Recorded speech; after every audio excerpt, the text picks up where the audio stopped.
All right, so in this set of three questions, we're going to be writing an equation for an absolute value when we have transformations given to us. So we're going to be referencing our parent function of an absolute value, which is y is equal to the absolute value of x.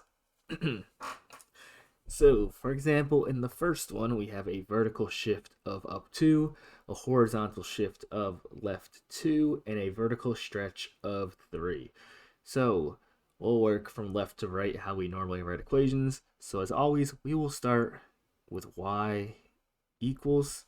Now, the first thing that would come up is are going to be, well, actually, before we even take those steps, I'm just going to write everything out. We'll have y is equal to a times the absolute value of b times x minus h plus k.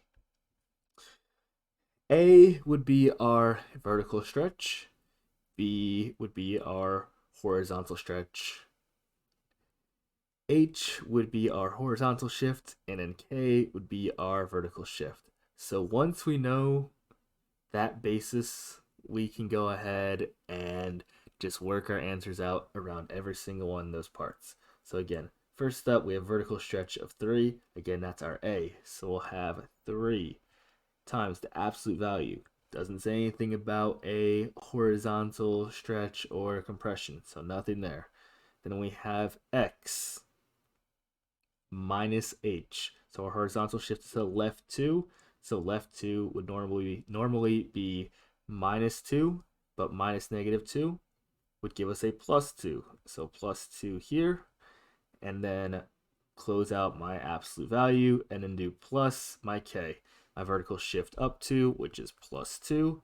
So that wraps up there with a plus 2. So again, that's just going ahead and applying our transformation rules to find our absolute value equation. So let's go ahead and apply the same process to the next one. Y is equal to our A value. Do we have a vertical stretch or compression? Yes, we have a vertical compression here of 1/4. So let's do our 1/4 here. Now, this says a reflection across our x-axis. If we have a reflection across our x-axis, that will go ahead and be at the front, so we'll have a negative 1/4 actually as a reflection across our x-axis times the absolute value of x. Then we have a horizontal shift to the right 5. That's plus 5. So if I plug that in for h, that'd be x minus our positive 5. So x minus 5. We don't have any vertical shift, so that would mean we just leave it as it is. So this second one would be y is equal to negative 1/4. That is my reflection across the x-axis in my vertical compression of 1/4 represented there, times the absolute value of x minus 5. Again, that minus 5 represents my horizontal shift to the right 5. And then lastly, on this last example here, we have a horizontal shift left 1, a vertical shift down 4, and a reflection across the x-axis.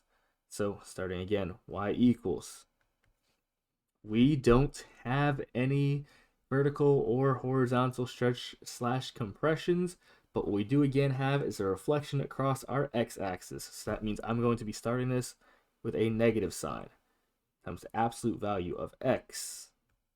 We're going to the left 1, which would normally be minus 1, but minus a negative again gives a positive. So x plus 1. Close our absolute value bar out there, and then a vertical shift down 4, which would be minus 4.